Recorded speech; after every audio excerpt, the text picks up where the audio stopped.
नमस्कार बच्चों, मैं दीपक स्वामी दिशा ई राइज के ऑनलाइन प्लेटफॉर्म पर आपका स्वागत करता हूं। और हमने पिछली क्लास में संधि पढ़ी थी। मैं आशा करता हूं संधि आपको समझ में आई होगी और आपने संधि देखी है, उसको आपने लाइक भी किया है, व्यूज भी किया है, कमेंट और सब्सक्राइब आपने किया है। और मैं बहुत खुश हूँ, ये जो आपका प्यार है वो हमेशा मेरे साथ में रहे और अपना जो टॉपिक संधि है वो अधिक से अधिक संख्या को देखे, जिससे क्या हो सबको संधि समझ में आए। और मैं एक बात बताना चाहता हूँ आपको कि जैसे संस्कृत भाषा है ना, तो संस्कृत भाषा को क्या माना गया है? सभी भाषाओं की जननी माना गया है। और संस्कृत भाषा क्या है? दोष रहित है, इसमें दोष नहीं है। संस्कृत कंप्यूटर भाषा के लिए भी उपयुक्त भाषा है। और जैसे कहा गया है कि कोई महिला होती है ना, तो उस महिला की सुंदरता कैसे बढ़ती है? उस महिला की सुंदरता बढ़ती है उसके आभूषण गहनों से। वैसे ही जो संस्कृत भाषा है ना, उसकी जो शोभा बढ़ती है ना, वो किससे बढ़ती है? संस्कृत व्याकरण से बढ़ती है। और हम जो संस्कृत व्याकरण के अंदर जो संधि हमने पढ़ी है, आज मैं नया टॉपिक लेकर आया हूँ आपके सामने, संख्यावाचक शब्द है। इससे पहले मैं एक श्लोक बोलना चाहता हूँ। जैसा कहा गया है, उद्यमेन ही सिद्धंति कार्याणि न मनोरथे, न ही सुप्तस्य सिंहस्य प्रविशन्ति मुखे मर्गाय। हिंदी अनुवाद देखो इसका। जैसे कहा गया है कि सोचने मात्र से कोई कार्य नहीं होता है, उसके लिए हमको क्या करना पड़ता है? प्रयत्न करना पड़ता है, कोशिश करनी पड़ती है। जैसा कहा गया है कि कोई शेर है और वो सोता रहता है, तो हिरण खुद चलकर थोड़ी उसके मुंह में आएगा। क्या करना पड़ेगा? शेर को शिकार करना पड़ेगा। आज का जो अपना टॉपिक है संख्यावाचक शब्द है। सबसे पहले संख्या क्या होती है? संख्या हमारे जीवन में संख्या की क्या है? महत्वपूर्ण माना गया है ना। बिना संख्या के जीवन में आदान प्रदान नहीं हो सकता है। तो आज अपन जो टॉपिक है वो स्टार्ट करते हैं, संख्यावाचक शब्द।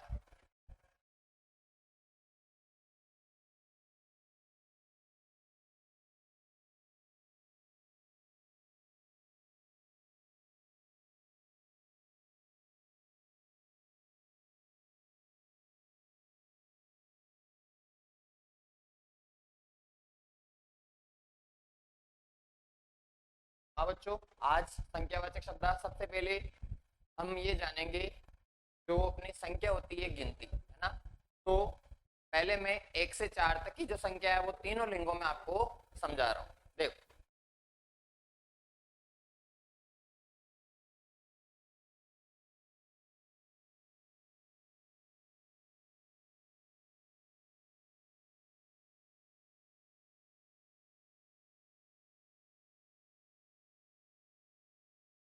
हाँ देखो बच्चों, जैसे संख्या है, सबसे पहले मैं एक है ना, एक ले रहा हूँ। देखो, ये एक हो गई है ना।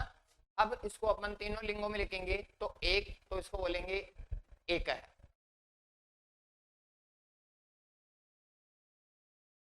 और स्त्रीलिंग में बोलेंगे एका।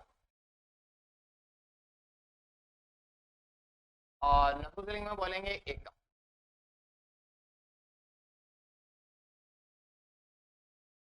ये एक है तीनों लिंगों में। पुल्लिंग में एक है, स्त्रीलिंग में एका है, और नपुंसकलिंग में एकम है। दो।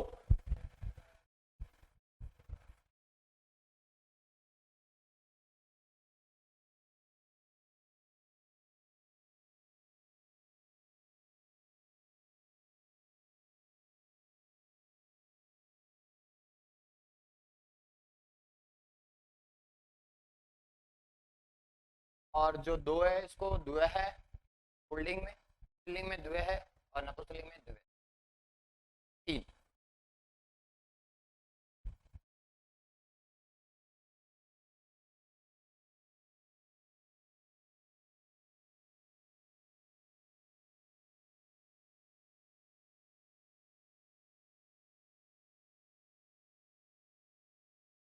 और तीन को पुल्लिंग में जो बोलते हैं वो त्रय है, स्त्रीलिंग में तिस्र है, और नपुंसकलिंग में त्रीणी। चार।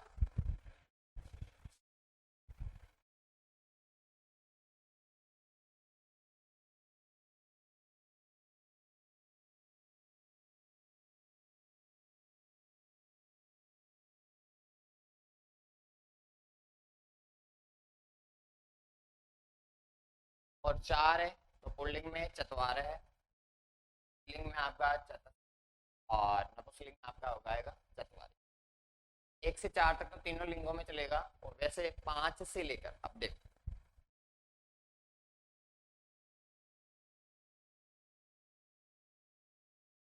5 को पंच,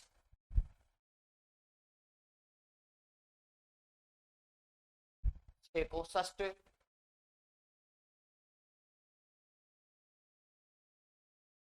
7 को सप्त,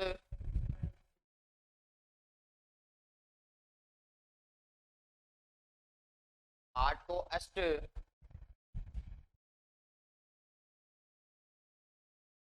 9 को नव,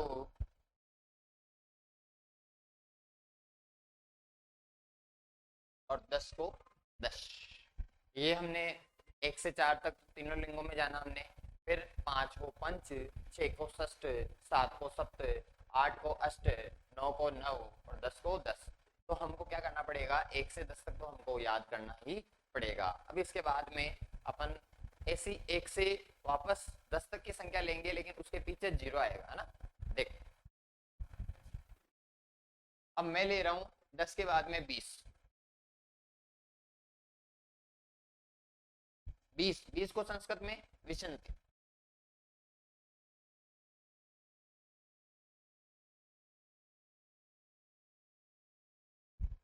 तीस को विंशति, 30 को 63 बोलते हैं।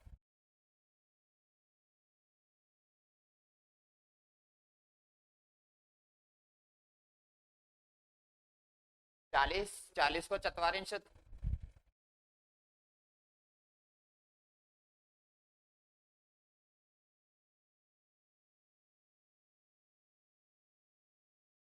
50 को 65,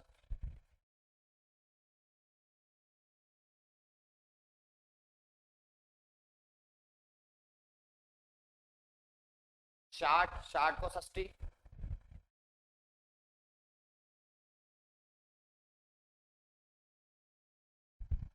70 को 70,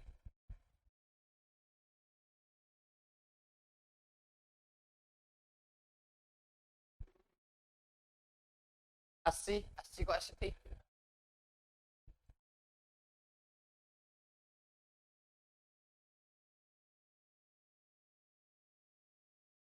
90 को 90,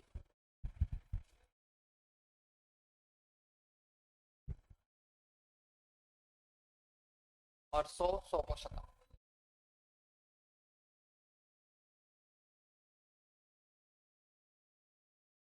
हमको 1 से 10 तक तो याद करना पड़ेगा बच्चों। जैसे 1 से 10 तक तो मैंने आपको बता दिया। अब इसके बाद में 30 20 को विंशति, 30 को 63, 40 को चत्वारिंशत्, 50 को 65, 60 को 60, 70 को 70 है, 80 को 80 है, 90 को 90, 100 को शतम। अब 100 के बाद में है ना, 100 के बाद में जैसे अपन चलते हैं 1000, 1000 को क्या कहते हैं ना, देखो।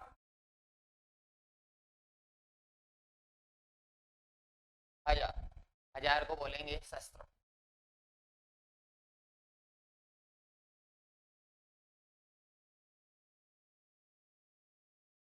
1000 को शस्त्रम।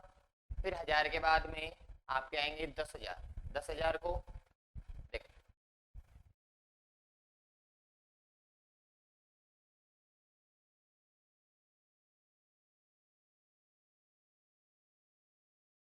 जैसे 1000 को शस्त्रम बोलते हैं तो 10,000 को क्या बोलते हैं, आयुधम। फिर 10,000 के बाद में 1 लाख।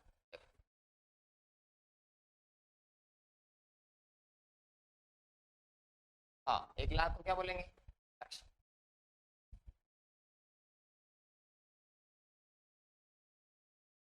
अब 1 लाख सक्षम हो गया, तो इसके बाद में क्या आएगा, 10 लाख। 10 लाख को देखो,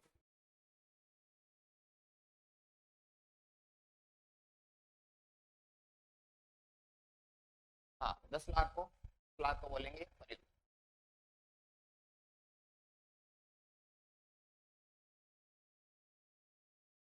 अब 10 लाख के बाद में आएगा अपने करोड़। करोड़ को क्या बोलते हैं, कोटि है।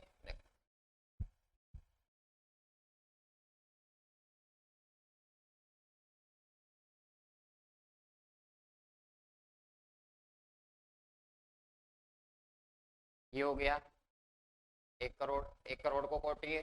अब 10 करोड़।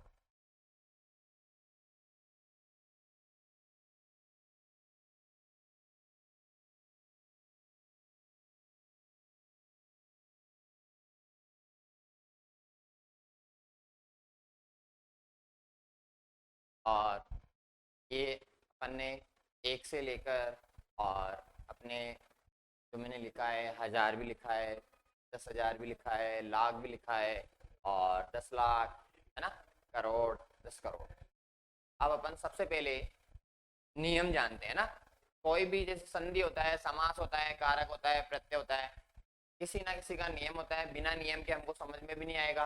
मैं आपको एक अच्छी ट्रिक समझाऊंगा ना, जिससे आपको संख्या बनाना आ जाएगा। मैं ये नहीं बोल रहा हूँ 1 से 100 तक आप आराम से बना सकते हो संख्या, है ना। जहां तक मैं लिख रहा हूँ वहां तक बनाने में कोई समस्या नहीं है। और अपने सिलेबस के अकॉर्डिंग अपन पढ़ते हैं तो ज्यादा से ज्यादा 1 से लेकर 10,000 तक की गिनती, है ना। तो मैं आपको बहुत अच्छी तरीके से समझाऊंगा, आपको अच्छी तरीके से समझ में आ जाएगा। मैं 2 ही नियम बताऊंगा आपको संख्यावाचक शब्द के। उन 2 नियमों के आधार पर आप सारी संख्या बनाना सीख जाओगे। आप कहाँ तक संख्या याद करोगे, है ना, 1 से 100 तक कर लोगे, फिर उसके आगे तो क्या होता है अपन भूल जाते हैं ना। तो सबसे अच्छा है अपन को बनाना सीखना है, और बनाना सीख लिया ना तो कभी भी समस्या नहीं आएगी। मैं कह रहा हूँ अगर आपने 2 नियम याद कर लिए और एक बार भी आपको समझ में आ गया तो आप जिंदगी भर ना भूलो।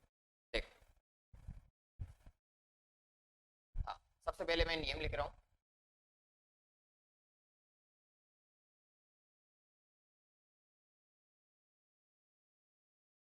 सबसे पहला नियम जो अपना संख्यावाचक शब्द का है, सबसे पहले लिखते हैं, सबसे पहले इकाई संख्या को संस्कृत में लिखते हैं। देखो,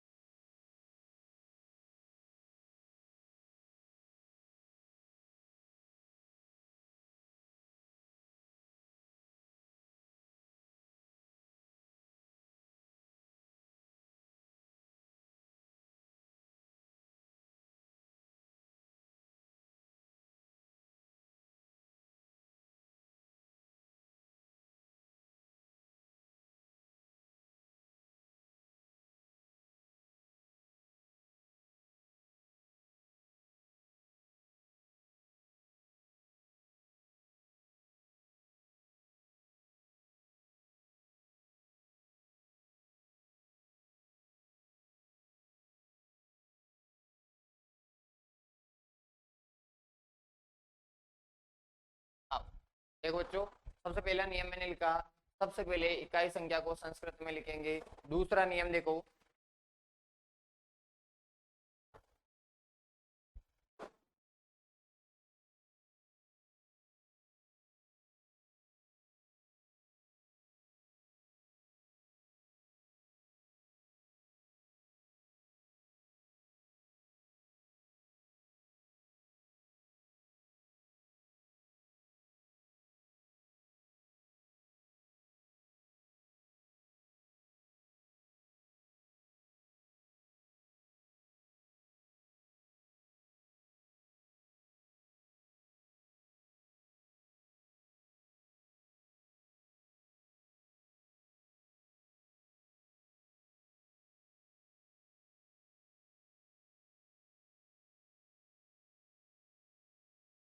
दूसरा नियम देखो, इकाई संख्या है ना, उसको क्या करेंगे, कुल संख्या में से घटाकर बची हुई संख्या को संस्कृत में लिखेंगे। और मैं कह रहा हूँ जो बची हुई संख्या आएगी ना, चाहे वो 1 आएगी तो उसके पीछे 0 आएगा, है ना, 2 आएगी तो 0 आएगा, 3 आएगा तो 0, उसके पीछे अवश्य 0 आएगा, है ना। देखो, अब अपन संख्या लेते हैं। देखो, सबसे पहले मैं संख्या ले रहा हूँ, जैसे मैं ले रहा हूँ 95, है ना। 95 को आप संस्कृत में बनाएंगे। देखो 95 को संस्कृत में कैसे बनाते हैं।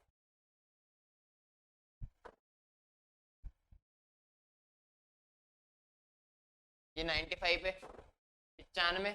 तो मैंने पहला नियम क्या लिखा था, इकाई संख्या को संस्कृत में लीजिए। इकाई संख्या क्या है इसके अंदर, 5। ये लो भाई,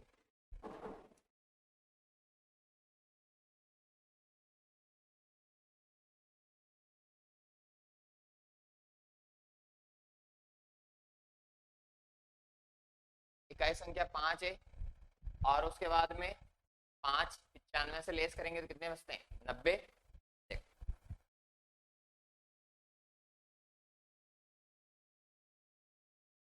ये मैंने लिखे 5 और 90। उल्टा क्रम चलता है इसमें। कौन सा क्रम चलता है, उल्टा क्रम।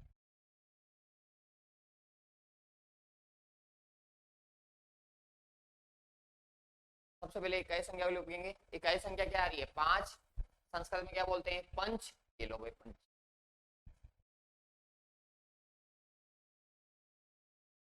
पंच पहले पीछे था, अब आगे आ गया। आपको पता है जो पंच होता है उसको आगे लेके आते हैं और उसको क्या बना देते हैं, सरपंच बना देते हैं ना।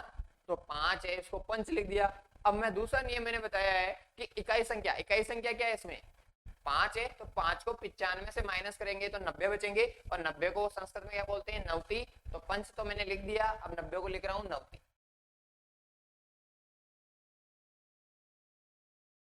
ये बन गया है ना, 95 बन गया पंच नवती। मैं दूसरी संख्या लेता हूं, दूसरी संख्या ली मैंने 88 है ना। इसमें इकाई संख्या क्या है, 8। ये देखो भाई, ये इकाई संख्या है,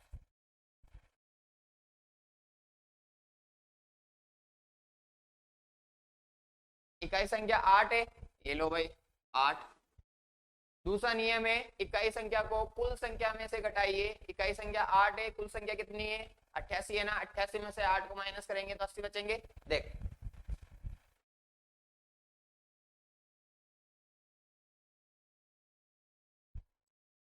हो गए। इकाई संख्या 8 है, 8 को संस्कृत में क्या बोलते हैं, अष्ट। ये देखो भाई,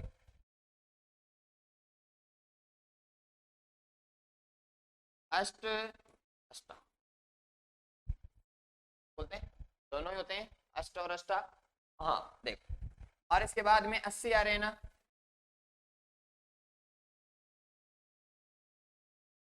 अष्टी। हाँ देखो, मैं लेता हूं,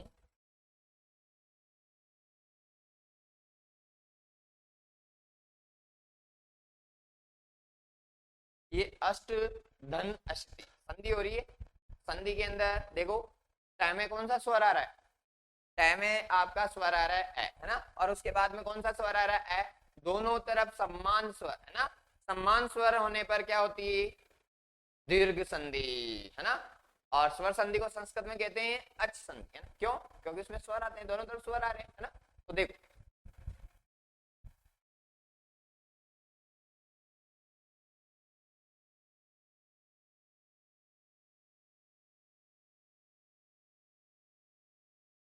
हाँ अष्ट अष्टि।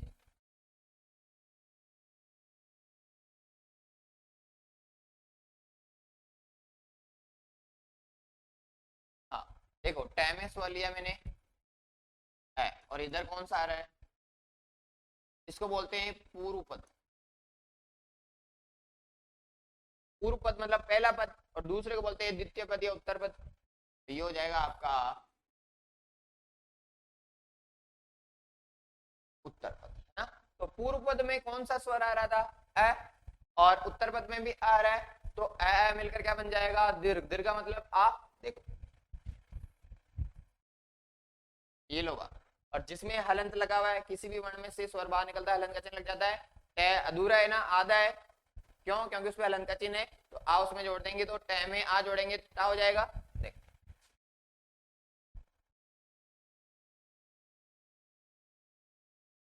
ये बन जाएगा आपका अष्टाशीति है ना। अष्टाशीति मतलब 88 है ना। और संख्या देखो,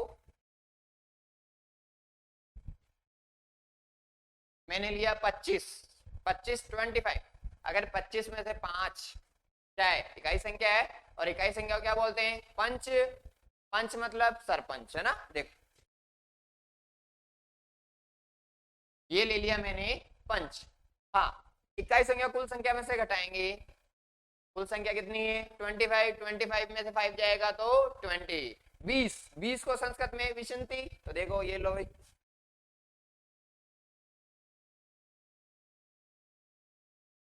इस ट्रिक के माध्यम से आप करोगे ना, आपको कहीं समस्या नहीं आएगी है ना। 1 से लेकर 99 तक है ना, 1 से लेकर 99 तक की संख्या हो जाएगी। इसमें दो संख्या आ रही है ना अपने, जैसे इकाई और दाई, दो संख्या आ रही थी। जैसे एक को एक है, दो को द्व है, तीन को त्रय है, चार को चतवार है, पांच को पंच, छह को षष्ठ, सात को सप्त, आठ को अष्ट, नौ को नव, 10 को दश है ना। फिर 20 को विशंति, 30 को त्रिंशत, 40 को चतवारिंशत, 50 को पंचाशत, 60 को षष्ठी, 70 को सप्तती, 80 को अशीति है ना। और वैसे 90 90 100 शतम। तो मैं सबसे पहले तो आपको बता रहा हूँ, दो इकाई और दाई, इकाई दाई, उसके आगे भी संख्या आएगी, तीन संख्या वाला भी सीखेंगे अभी। देखो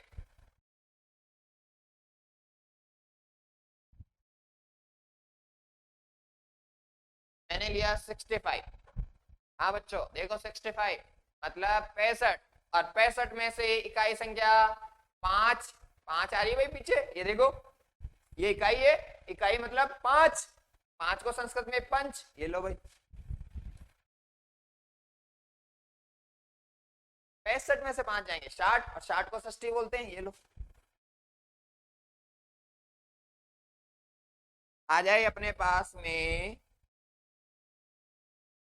33 इसमें इकाई संख्या 3, 3 को त्रय है देखो, ये लो भाई त्रय, 33 में से 3 जाएंगे 30, और 30 को 63, ये लो 63। ऐसे ही लो अगली संख्या देखो, मैं लेता हूं 13, 13 मतलब मेरा, मेरा नहीं है भैया ना, देखो 13, 13 इसमें कई संख्या 3 है, 3 को क्या बोलते हैं त्रय है, तो ये देखो, और 13 में से 3 जाएंगे 10, ये लो भाई 10,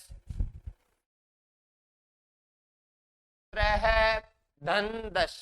हाँ भाई विसर्ग आ रहा है, विसर्ग में विसर्ग संधि कौन सी संधि होगी है, देखो भाई विसर्ग में कौन सी संधि होगी, विसर्ग के बाद में कौन सा वर्ण आ रहा है द, द का तीसरा, मतलब तैवर का कौन सा हो जाएगा तै थ द, और इधर क्या आ रहा है आपके पास में विसर्ग, आपको मैं संधि में आगे पढ़ाऊंगा, आपके विसर्ग संधि के अंदर एक संधि आती है आपके जिसे बोलते हैं उत्तु संधि, देखो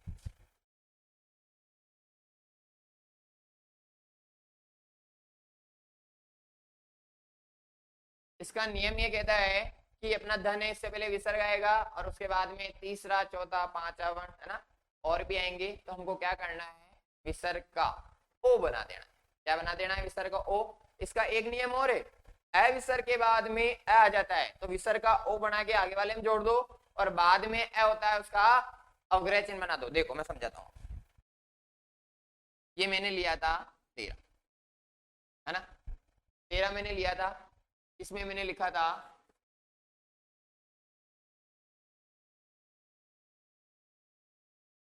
ये लिया था मैंने है ना, इस विसर्ग का क्या बनेगा ओ बनेगा ना।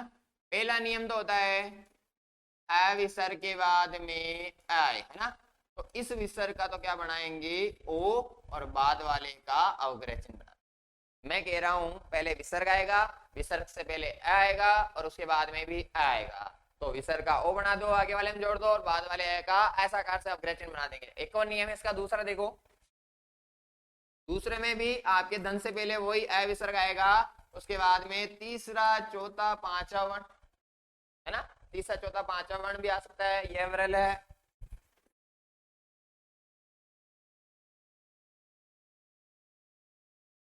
ना, ये भी आ सकता है।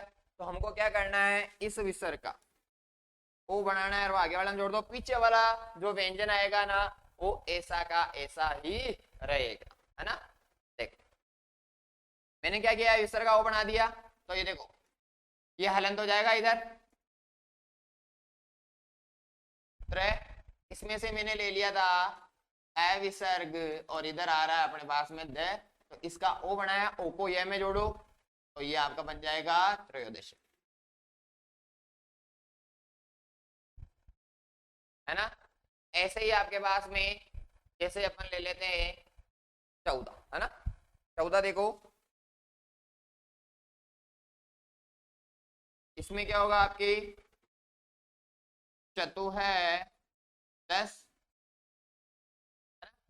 हाँ भाई विसर्ग आ रहा है और विसर्ग के बाद में द आ रहा है, लेकिन उस विसर्ग से पहले अ नहीं है, इसका मतलब उत्तु संधि नहीं होगी है ना। तो एक संधि है आपकी रुत्व संधि, रुत्व संधि का नियम में अपने जो धन होता है ना इससे पहले अ और आ स्वर नहीं होगा, उसके अलावा स्वर आ सकता है ना। तो अपने पास में तय में कौन सा स्वर आ रहा है भाई ऊ आ रहा है ना, इसलिए इस विसर्ग का क्या बनेगा र बनेगा है ना।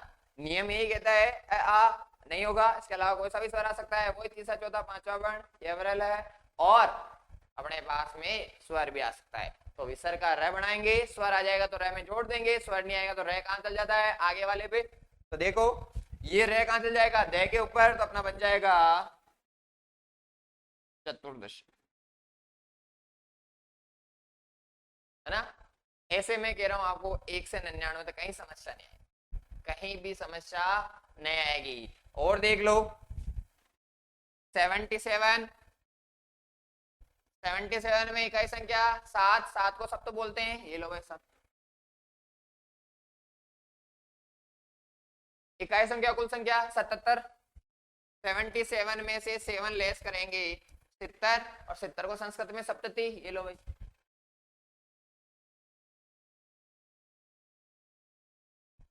ये हो जाएगी आपकी 1 से 99 तक की। अब 100 से लेकर अपन 999 तक की करते हैं। देख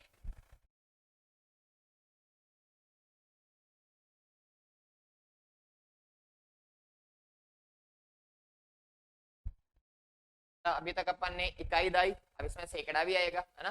देख इसके अंदर क्या करना है हमको, मैं कोई भी संख्या ले लेता हूँ ना। मैंने संख्या ली 155, कितनी ली 155 ली ना। तो सबसे पहले दो संख्या को पकड़ लो, है ना। नियम वही रहना है, नियम वही रहना है। थोड़ा सा नियम ये होगा कि इसमें अपन को क्या करना पड़ेगा, जैसे कोई भी संख्या है ना, तो जो भी छोटी संख्या होगी ना लघु, है ना, उसमें हमको क्या जोड़ना है, अधिक जोड़ना है। और बाद के अंदर जो भी संख्या आएगी ना, जैसे मान लो अपने पास में आ जाए 545 आए, है ना, तो इसमें छोटी संख्या कितनी है अपने पास में 45। 45 को क्या बोलते हैं, पंच चत्वारिंशत, है ना। तो 45 किससे अधिक है, 500 से अधिक है ना, तो पंच चत्वारिंशत अधिक। अब 500 प्लस 45 होते हैं ना, तो 45 तो मैंने बता ही दिया आपको, 500, 5 को क्या बोलते हैं पंच, और 100 को शतम, तो पंच शतम, तो हो जाएगा आपका पंच चत्वारिंशत, है ना। और फिर हो जाएगा पंच शतम। अभी मैं समझाऊंगा आपको, देखो पहले अपन ये वाली संख्या करते हैं, है ना। 155, दो संख्या पकड़ लो, इकाई संख्या पंच, ये लो भाई। फिर उसके बाद में 55 में से 5 माइनस करेंगे 50, और 50 को क्या बोलते हैं दोस्तों, 50, है ना। देख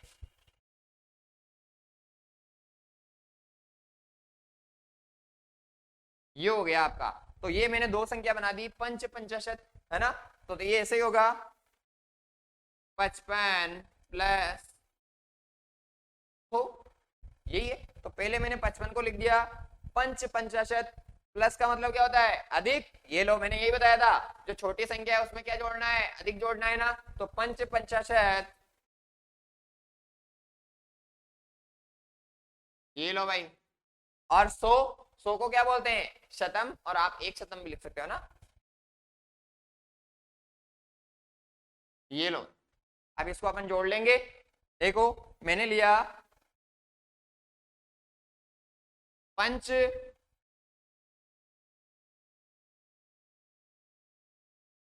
पंचाशत, यहाँ तय में हलनते ना भाई, और बाद में स्वर आ रहा है तो आप इसमें जोड़ सकते हो ना, अरे भाई जोड़ सकते हो ना। तो ये आपके हो जाएगा, पूरा हो जाएगा, तय में से ए स्वर जुड़ जाएगा, और ये दिक, और ये शत।